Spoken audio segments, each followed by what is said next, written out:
Good morning to all प्यारे बच्चों। आज हम फिर हाजिर हैं तीसरी वीडियो लेकर के इसमें। और जो आगे आने वाले 3 अक्टूबर को एग्ज़ाम है, उस एग्ज़ाम के अंदर हम अच्छे से अच्छे अंक अर्जित करें।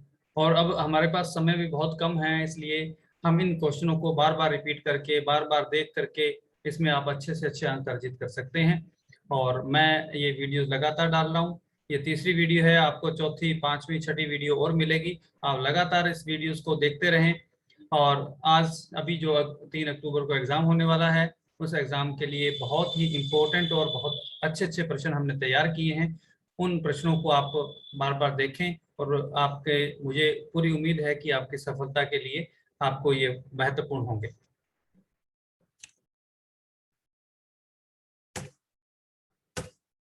हमारी वीडियो को लाइक और सब्सक्राइब जरूर करें और दूसरे दोस्तों मित्रों को भी बताएं। और कुछ सेंटर वाले देख रहे हैं तो अपने स्टूडेंट्स को भी बताएं। तो 101 नंबर प्रश्न से हम शुरू करते हैं कि सूचना का सुपर हाईवे के नाम से क्या प्रसिद्ध है। इंटरनेट है जो सूचना के सुपर हाईवे के नाम से प्रसिद्ध है। वैश्विक कंप्यूटर नेटवर्क कौन सा है, इसको इंटरनेट कहते हैं। देखिए, इंटरनेट, इंट्रानेट और एक्सट्रानेट, ये 3 टॉपिक होते हैं जिसमें विश्व व्यापी जो होता है वो इंटरनेट होता है। और एक लोकल अपने एक भवन में, एक बिल्डिंग में जो इंटरनेट चलाया जाता है उसे इंट्रानेट बोलते हैं। और एक इंट्रानेट के साथ में कोई दूसरा इंट्रानेट जुड़ता है तो उसे एक्सट्रानेट बोलते हैं। रिक्वेस्ट से फाइल रिसीव करने वाला क्या कहलाता है, क्लाइंट कहलाता है। रिक्वेस्ट जो करता है वो क्लाइंट होता है। आगे वाला प्रश्न है, इंटरनेट का उपयोग से नहीं कर सकते। इंटरनेट से हम शोध कर सकते हैं, हम शिक्षा अर्जित कर सकते हैं, हवाई यात्रा नहीं कर सकते। ये सर्वविदित है और बहुत ही आसान प्रश्न है। ऐसे प्रश्न अगर आएंगे तो विद्यार्थी अपने आप ही इसमें कर सकते हैं।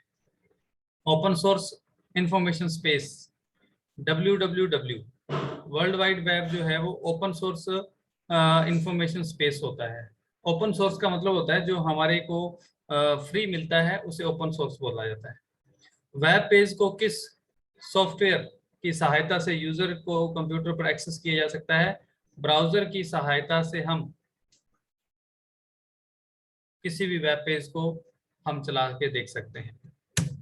आगे वाला प्रश्न है, हाइपरलिंक से जोड़ा जाता है।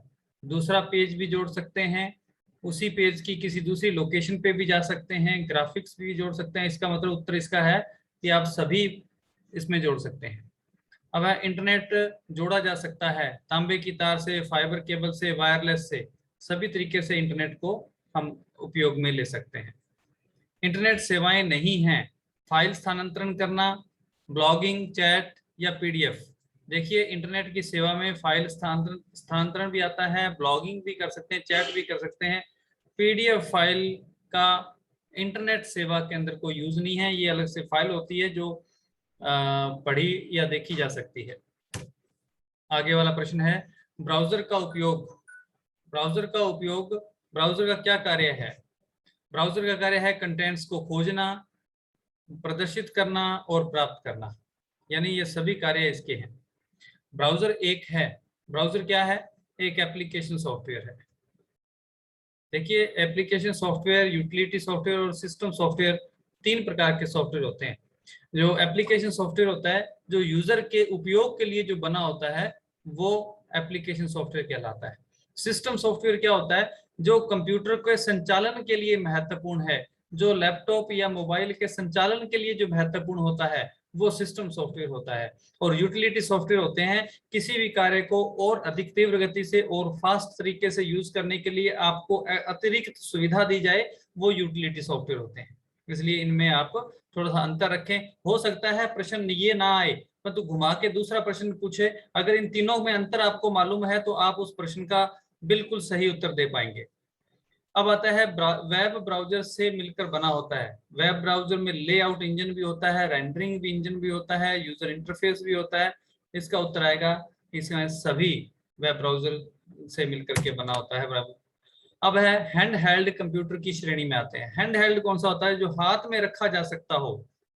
अब आप कहेंगे कि सभी हाथ के द्वारा ही हम कंप्यूटर चलाते हैं, परंतु जो एक इजीली आप अपने हथेली में, अपने हाथ में रख करके इधर उधर मूव कर सकते हैं, वो स्मार्टफोन ही होता है। ठीक है, इसको आप hand held smartphone, PDA, palm top, ये सभी जो होते हैं ये हैंड हेल्ड कंप्यूटर की श्रेणी में आते हैं। इंटरनेट पर असंख्य तथ्यों को उपलब्ध कौन करवाता है? वेब करवाता है। यानी इसमें अनलिमिटेड तथ्य होते हैं कि बहुत सारे तथ्य हम इसके अंदर आप प्राप्त कर सकते हैं। इंटरनेट सेवा प्रदान करने वाले क्या कहलाते हैं? आईएसपी कहलाते हैं, इंटरनेट सर्विस प्रोवाइडर। देखिए मैं हर चीज का आपको एक्सप्लेन करके बता रहा हूँ, सिर्फ आंसर ही नहीं, आप इसको गौर से ध्यान से सुनेंगे, बार बार सुनेंगे, तो आपको अगर इस प्रश्न में परिवर्तन होके आता है, आईएसपी की फुल फॉर्म आती है, मतलब मान लीजिए ये प्रश्न नहीं आता, आईएसपी की फुल फॉर्म आती है, तो भी आपको मैंने बता दिया कि आईएसपी की फुल फॉर्म क्या है, तो इसलिए हमारे इस सिलेबस से बाहर नहीं हो पाएगा प्रश्न। आगे है, जो कंप्यूटर के बीच आंकड़ों का आदान प्रदान करते हैं वो क्या कहलाते हैं? वो प्रोटोकॉल होते हैं। जो नियम होते हैं, जिन नियमों के तहत डाटा ट्रांसफर होता है, उनको प्रोटोकॉल कहा जाता है। अब 117 नंबर प्रश्न है, http://www.rbsg.com में टॉप लेवल डोमेन कौन सा है? तो जो .com होता है, .org होता है, .mil होता है, ये सब जो हैं वो टॉप लेवल डोमेन कहलाते हैं, जो लास्ट में डॉट के बाद लगते हैं। ठीक है, एप्लेट किस लैंग्वेज में लिखे जाते हैं?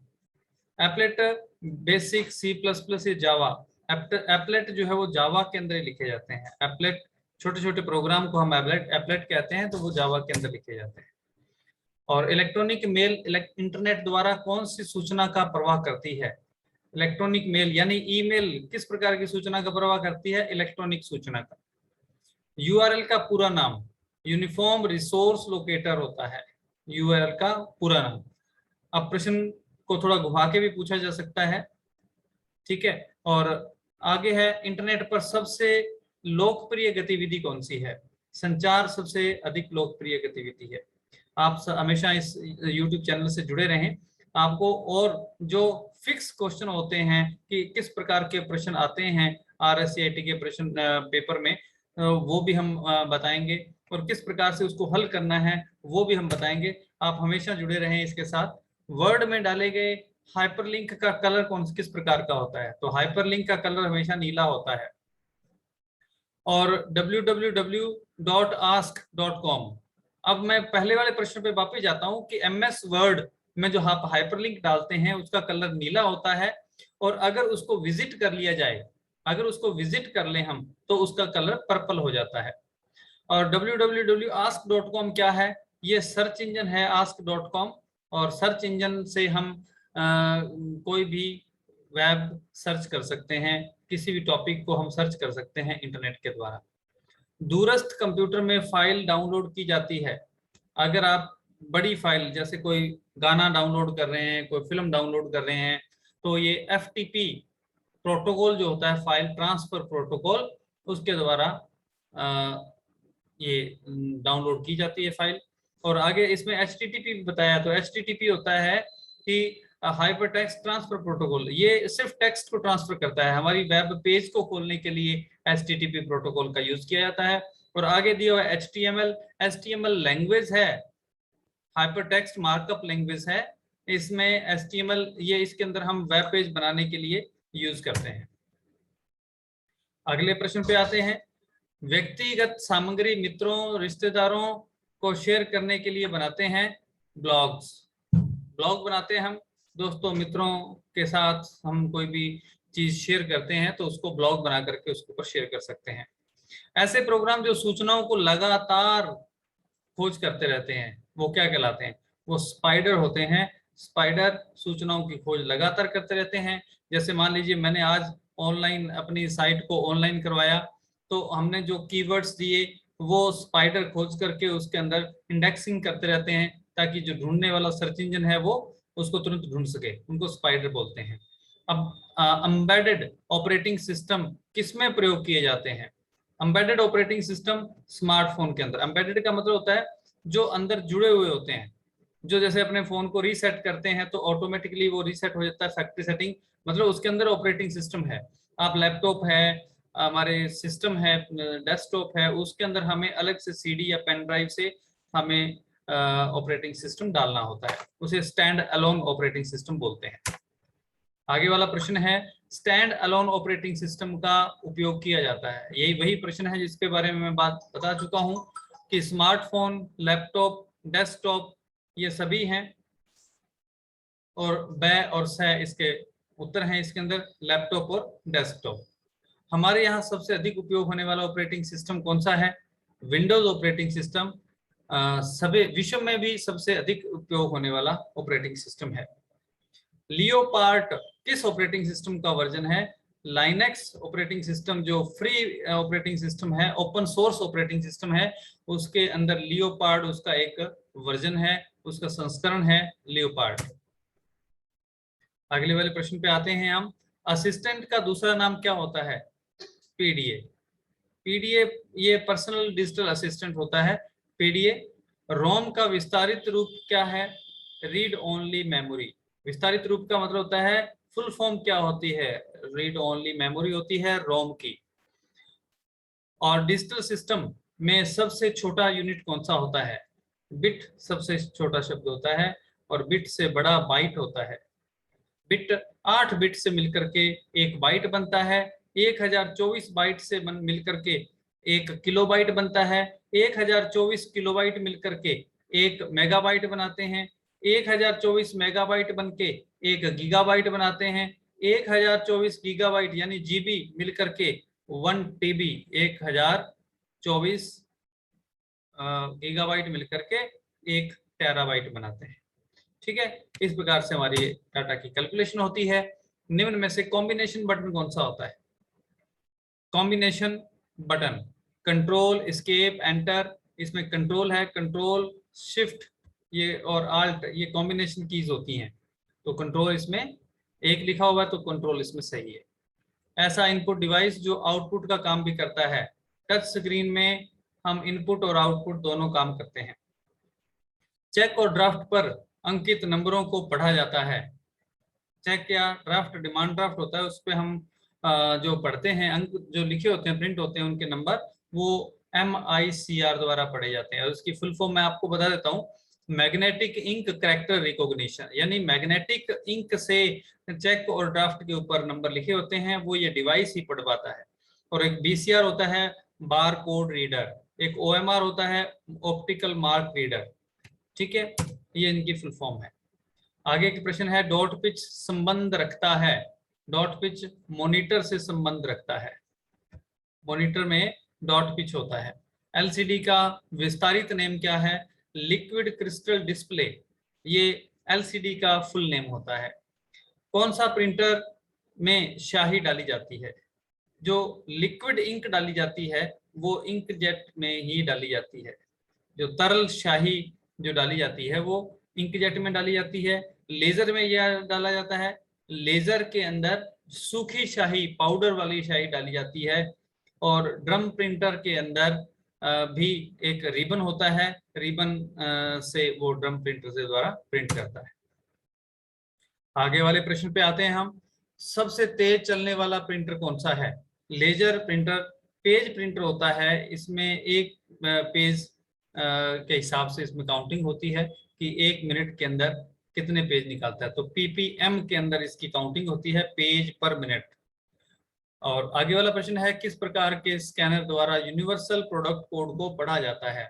तो बारकोड रीडर BCR के द्वारा हम स्कैनर के द्वारा यूनिवर्सल प्रोडक्ट कोड को हम पढ़ सकते हैं, UPC को। कंप्यूटर गेम के लिए व्यापक रूप से उपयोग किए जाने वाला डिवाइस कौन सा होता है? कंप्यूटर गेम के लिए जॉयस्टिक होता है, जिसके द्वारा हम कंप्यूटर पर गेम खेल सकते हैं। आगे वाला प्रश्न आता है कि अत्याधुनिक स्टोरेज डिवाइस कौन सा है? आने वाला अभी जो लेटेस्ट जो स्टोरेज डिवाइस जो हार्ड डिस्क को रिप्लेस कर रहा है वो SSD ड्राइव है। SSD ड्राइव से हम हार्ड डिस्क को चेंज कर सकते हैं। और उसके अलावा उसके बाद नेक्स्ट प्रश्न है, FDD रेफर करता है। ये बहुत पुरानी चीज के बारे में पूछा है। FDD मतलब फ्लॉपी डिस्क ड्राइव, तो फ्लॉपी डिस्क को रेफर करता है। और 145 नंबर प्रश्न है कि टेप में इस प्रकार के एक्सेस का उपयोग किया जाता है। क्रमिक, क्रमिक का मतलब होता है कि सीक्वेंशियल, लगातार हम जो पढ़ते हैं वो टेप में पढ़ सकते हैं। लगातार स्टोरेज होता है, टेप में स्टोर होता है। आगे प्रश्न आता है, निम्न में से वेब ब्राउजर नहीं है। याहू ब्राउजर नहीं है, गूगल क्रोम, एज ब्राउजर और इंटरनेट एक्सप्लोरर ये हमारे वेब ब्राउजर हैं। और ये याहू एक वेबसाइट है और सर्च इंजन भी है। HTTPS में एस का मतलब क्या होता है? सिक्योर। सिक्योर हमारे एस का मतलब होता है सिक्योर। सिक्योर एस का मतलब सिक्योर होता है। अब वेबसाइट में पहला पेज क्या कहलाता है? कोई भी है वेबसाइट, जब हम किसी वेबसाइट को खोलते हैं तो उसमें पहले पेज का ही हमें एड्रेस मिलता है और उस एड्रेस को हम होम पेज कहते हैं। तो बहुत ही इंपॉर्टेंट और बहुत अच्छे प्रश्न है। आप बार बार इसको देखेंगे, पढ़ेंगे तो आपको आपके मेमोरी शार्प होगी और प्रश्न किसी भी प्रकार का आए आप उसको बहुत ही अच्छे से इसको हैंडल कर सकेंगे। जिस साइट पर रोजाना वेब कंटेंट्स बदलते रहते हैं वो क्या कहलाती है? Dynamic website. यानी वेबसाइट दो प्रकार की होती है, एक डायनामिक होती है और एक स्टैटिक होती है। स्टैटिक जो वेबसाइट होती है उसके अंदर कंटेंट्स बदलते नहीं है, वो सेम ही रहते हैं। डायनामिक के अंदर रोज रोज बदलते हैं, जैसे न्यूज़पेपर की साइट हो गई, उसमें रोजाना बदलते रहते हैं। गतिज वेबसाइट को किस समुदाय में माना जाता है? वेब 2.0 में माना जाता है डायनामिक वेबसाइट जो होती है, और जो स्टैटिक वेबसाइट होती है वो वेब 1.0 होती है। यूआरएल लिखा जाता है। यूआरएल यानी वेबसाइट का एड्रेस आप कहाँ लिखते हैं? यूआरएल बोलते हैं वेबसाइट के एड्रेस को। तो एड्रेस बार जो ऊपर होती है ब्राउजर के अंदर, उसके अंदर हम वेबसाइट के एड्रेस को लिखते हैं। टॉप लेवल डोमेन का नाम क्या है? अभी एक प्रश्न पहले भी आया था, उसमें प्रश्न दूसरे तरीके से पूछा गया था, इसमें दूसरे तरीके से। तो .org, .mil, ए और बै दोनों, यानी ये टॉप लेवल डोमेन कहलाते हैं। डोमेन नेम को इंटरनेट एड्रेस प्रोटोकॉल में अनुवाद करने का कार्य है। डोमेन नेम में जो इंटरनेट के प्रोटोकॉल में बदलने का काम है वो कौन करता है? वो डीएनएस करता है, और इसका फुल नेम होता है डोमेन नेम सिस्टम। आपको हर प्रश्न के अंदर दो प्रश्न मिलेंगे, आपको किसी भी प्रकार से प्रश्न पूछे आप उसका उत्तर दे पाएंगे।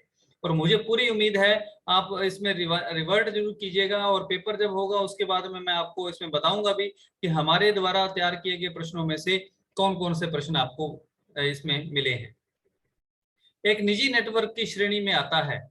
निजी नेटवर्क की श्रेणी में क्या आता है? इंट्रानेट आता है।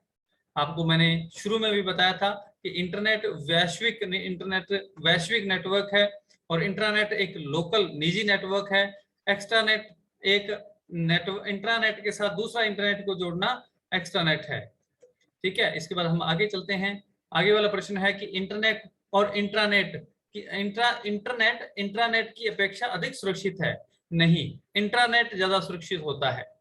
ठीक है, इसमें क्योंकि इंटरनेट में हैकिंग की और ऐसी समस्या आती है, परंतु इंटरनेट में नहीं आती, क्योंकि वो एक लोकल एक एक भवन के अंदर एक एक किसी संस्था के अंदर लिमिटेड कंप्यूटर में आपस में जुड़ा होता है, जिसमें दूसरा कोई व्यक्ति उसको हैक नहीं कर सकता। निम्न में से सबसे धीमा इंटरनेट कनेक्शन कौन सा है?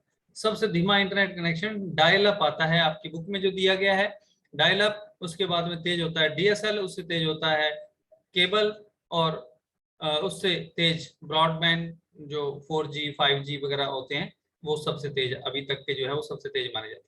मौसम की वजह से प्रभावित होने वाला इंटरनेट कनेक्शन कौन सा है? हम अगर मौसम खराब होता है तो डीएसएल डायल अप उपग्रह में से उपग्रह का जो इंटरनेट होता है वो प्रभावित होता है। इस प्रकार का प्रश्न पूछा जा सकता है। हाँ जी, अब अगले प्रश्न पे हम चलते हैं। अगला प्रश्न है 3G और 4G के अंदर जो G का मतलब क्या है? तो G का मतलब होता है जनरेशन। आप किसी भी प्रकार का कंपटीशन एग्जाम दे रहे हैं तो आप, हमने जो प्रश्न तैयार किए हैं ये सिर्फ RSC-IT से संबंधित नहीं है, इसमें हम सभी चीजों को लेकर के चल रहे हैं कि किसी प्रकार का कंपटीशन एग्जाम है तो उसके अंदर भी हम ये प्रश्न दे सकते हैं। अब आगे आता है कि इंटरनेट और टेलीफोन का उपयोग में नहीं लिया जाता। अगर इंटरनेट जब चल रहा हो और टेलीफोन एक साथ उपयोग में नहीं लिए जा सकते तो वो होता है डायल अप। डायल अप में अगर आपने इंटरनेट कनेक्शन जोड़ लिया उसके बाद में आप टेलीफोन काम में नहीं ले सकते। और इनपुट और आउटपुट दोनों का काम करने वाला डिवाइस कौन सा है? मॉडेम हमारा इनपुट और आउटपुट दोनों का काम करने वाला है। इसमें डाटा आता भी है और डाटा जाता भी है। अब हम चलते हैं आगे के क्वेश्चन पर। आगे का प्रश्न है ऐसा नेटवर्क जो बिना टेलीफोन नंबर के जुड़ा जा सकता है वो होता है वाईफाई, जिसमें हमें टेलीफोन नंबर की आवश्यकता नहीं होती है। डीएसएल मॉडेम का उपयोग किया जाता है ब्रॉडबैंड के लिए। ब्रॉडबैंड के लिए हम डीएसएल मॉडेम का उपयोग करते हैं, और बेस बैंड के लिए जो हमारा पहले जो नेटवर्क डायल अप नेटवर्क है उसको यूज किया जाता है। आगे के प्रश्न है, निम्न में से कौन सा modem TV set top box से कनेक्ट किया जाता है? तो केबल मॉडेम आप टीवी सेट टॉप बॉक्स से कनेक्ट कर सकते हैं। इसमें आप इंटरनेट के द्वारा डायरेक्ट टीवी चैनल चला सकते हैं। आगे के प्रश्नों को हम देखेंगे। जो आवाज, वीडियो, डाटा एक साथ संचारित किए जाते हैं वो कौन सा नेटवर्क कहलाता है? ISDN नेटवर्क होता है जो तीनों चीजों को एक साथ हम संचालित कर सकते हैं।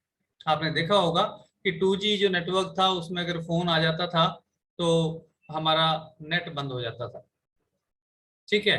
तो 3G में नेट भी चलता है और हमारा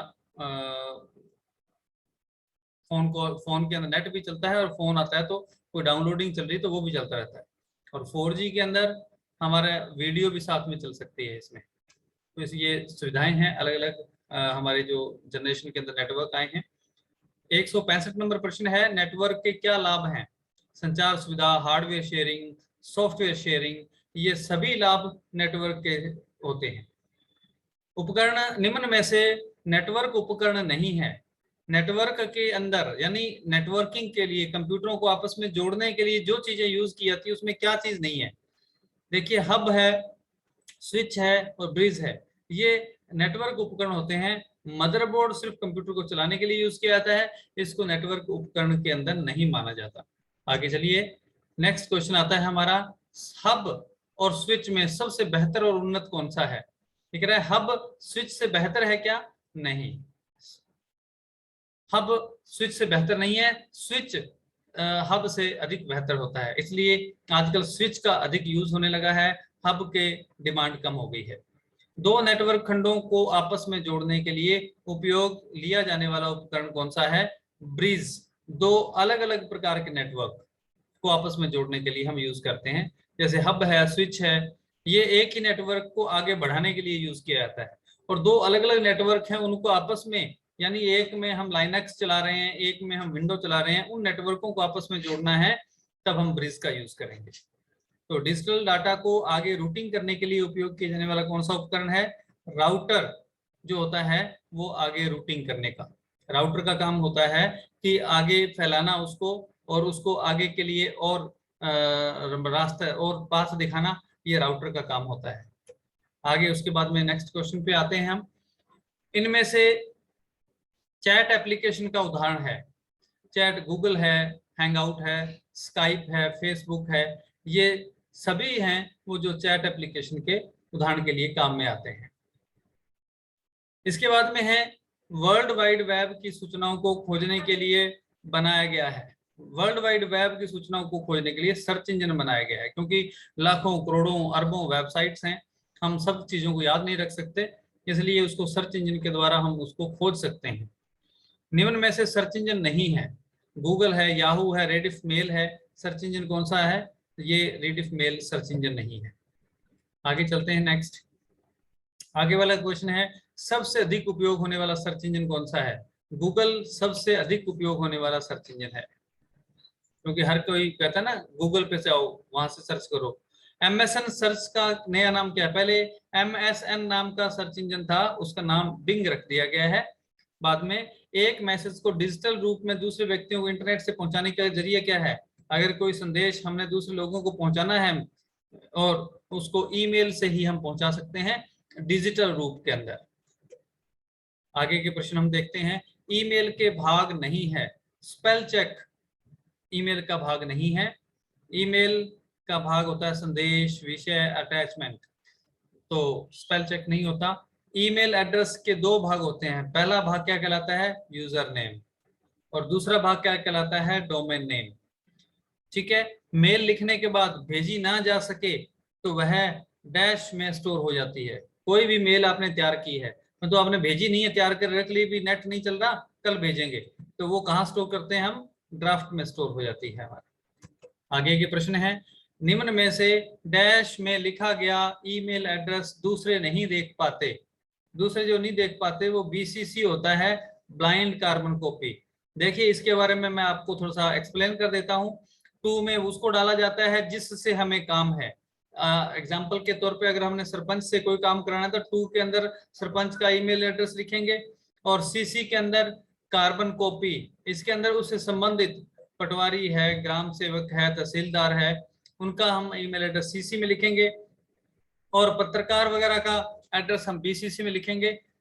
ठीक है, तो इस प्रकार से हम ये इसको पूरा करते हैं। डिलीट की गई मेल कहाँ स्टोर रहती है? वो ट्रैश में स्टोर रहती है और 1 महीने के लिए ही रहती है। और लोकप्रिय वेब आधारित चैट सेवाएं, ये सभी लोकप्रिय और लोक आधारित सेवाएं हैं। इसके बाद में नेक्स्ट प्रश्न है, माइक्रो ब्लॉगिंग नेटवर्क साइट कौन सी है? Twitter micro blogging network site है। माइक्रो ब्लॉगिंग का मतलब इसमें सबसे छोटा एक ब्लॉग बनाया जाता है, सबसे छोटा टेक्स्ट मैसेज डाला जा सकता है। और ब्लॉग के प्रकार कौन से हैं? व्यक्तिगत, माइक्रो ब्लॉगिंग और कॉर्पोरेट, ये सभी ब्लॉग के प्रकार हैं। निम्न में से अधिकतम 140 का ही मैसेज भेजने की सुविधा किसमें होती है? ट्विटर में होती है, क्योंकि इसलिए उसको ट्वीट कहा जाता है, क्योंकि सबसे छोटा मैसेज होता है। 140 से अधिक आप मैसेज अक्सर इसमें टाइप कर ही नहीं सकते। आगे के प्रश्न है हमारे, यूजर को समय अनुसार क्रमबद्ध दिखाई देता है, क्या कहलाता है? वो टाइमलाइंस कहलाता है। आप फेसबुक वगैरह में देखते हैं आप, तो आपको लेटेस्ट जो भी अपडेट है वो पहले दिखाई देगा, उससे पहले का उससे नीचे, इस प्रकार से हम नीचे चले जाएंगे। ये समय अनुसार क्रमबद्ध होता है, इसको टाइमलाइन बोलते हैं। लिंक्डइन क्या होता है? लिंक्डइन भी सोशल नेटवर्किंग है, परंतु ये सिर्फ बिजनेसमैन के लिए होती है लिंक्डइन।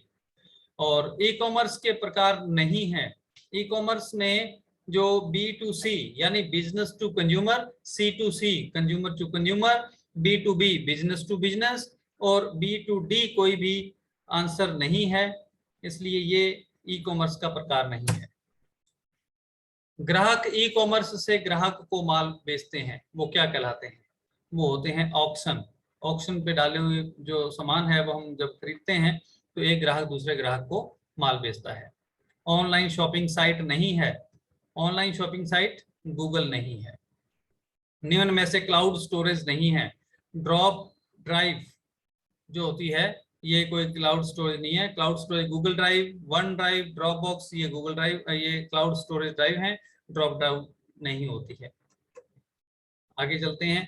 ऑनलाइन लाइव टीवी का उपयोग हम लेते हैं, हॉटस्टार के द्वारा हम ऑनलाइन लाइव टीवी देख सकते हैं। निम्न में से मोबाइल ऑपरेटिंग सिस्टम नहीं है। लाइनेक्स कोई भी मोबाइल पे ऑपरेटिंग सिस्टम नहीं है, विंडोज भी है, iOS भी है, सिम्बियन भी है। ऐसे ऑपरेटिंग सिस्टम जिसमें कमांड लिखकर देनी होती है, डॉस, लाइनेक्स, यूनिक्स, बै और सै दोनों, यानी डॉस हुआ और एक यूनिक्स हुआ, उसमें कमांड हमें लिख के देनी होती है, ये CUI ऑपरेटिंग सिस्टम कहलाता है। GUI नहीं होता है। CUI मतलब कैरेक्टर यूजर इंटरफेस, और जो GUI होते हैं वो ग्राफिकल यूजर इंटरफेस होते हैं। आगे के प्रश्नों पे चलते हैं हम। विंडोज CE का प्रकार का ऑपरेटिंग सिस्टम है। Windows CE embedded operating system है। ये जो थिन क्लाइंट लिए जाते हैं, थिन क्लाइंट के अंदर अपने आप ऑपरेटिंग सिस्टम आता है जो वो एम्बेडेड ऑपरेटिंग सिस्टम होता है। ऑपरेटिंग सिस्टम के फंक्शन नहीं है। रिसोर्स मैनेजमेंट भी ऑपरेटिंग सिस्टम करता है, यूजर इंटरफेस भी करता है, प्रोग्राम रन करना ये काम भी इसका होता है, इसलिए इसका उत्तर आएंगे सभी। अब इसके बाद में है CLI फाइल और फोल्डर डायरेक्टरी बनाने के लिए कौन सी कमांड है? अगर आप फोल्डर बनाना चाहते हैं और कमांड लाइन इंटरफेस में बनाना चाहते हैं तो उसमें ये कमांड है, या तो MD कमांड के द्वारा वो डायरेक्टरी फोल्डर बनेगा या MKDIR के द्वारा बनेगा। तो आगे के प्रश्न, और हम अंतिम पेज पे पहुंचे हैं आज के। बैकग्राउंड में रन हो रहे प्रोग्राम दिखाई देते हैं, कहाँ दिखाई देते हैं? सिस्टम ट्रे में दिखाई देते हैं। और ऐसा चित्र जो सॉफ्टवेयर का संबंध दर्शाता है वो आइकन होता है, जो सॉफ्टवेयर को संबंध दर्शाता है हमें। और शॉर्टकट आइकन डिलीट करने से संबंधित वास्तविक फाइल भी डिलीट हो जाती है? नहीं, शॉर्टकट डिलीट करने से मूल फाइल डिलीट नहीं होती है। तो आज का हमारा प्रश्न इतना ही आज हम आपके साथ मिले हैं। और अब हम दोस्तों, हम बहुत सालों से RSCIT और दूसरे कंप्यूटर कोर्स करवा रहे हैं। आपको ये प्रश्न अच्छे लगे होंगे। बहुत सारे हमारे मित्र दोस्त और हमारे बच्चे ऐसे हैं जिन्होंने कभी हमें से कोचिंग ली ही नहीं है, तो उनको क्या पता भी हम किस प्रकार से कोचिंग करवाते हैं। तो हमें आज ये जो है मौका मिला है आपसे रूबरू होने का, और हमने ये प्रश्न डाले हैं। और एक इस जो वीडियो है इसके अंदर एक आपके लिए क्विज है, एक प्रतियोगिता है कि इसके अंदर मैंने जो प्रश्न 101 से लेकर 200 तक प्रश्न डाले हैं, ये 100 प्रश्न नहीं है, ये 99 प्रश्न है। इसमें एक नंबर मिस है, वो आप देखें और उनको उस जो मिस नंबर है उसको मेरे कमेंट में आप लिखें, तो जो बच्चा लिखेगा उसको मेरी तरफ से एक गिफ्ट दिया जाएगा। तो इसके साथ ही ये वीडियो मैं खत्म करता हूं। आगे की वीडियो को आप इंतजार करें, और बहुत ही अच्छे और इंपॉर्टेंट प्रश्न है, कॉम्पिटिटिव एग्जाम के अंदर भी आप इनका यूज कर सकते हैं इन प्रश्नों का। धन्यवाद, गुड बाय।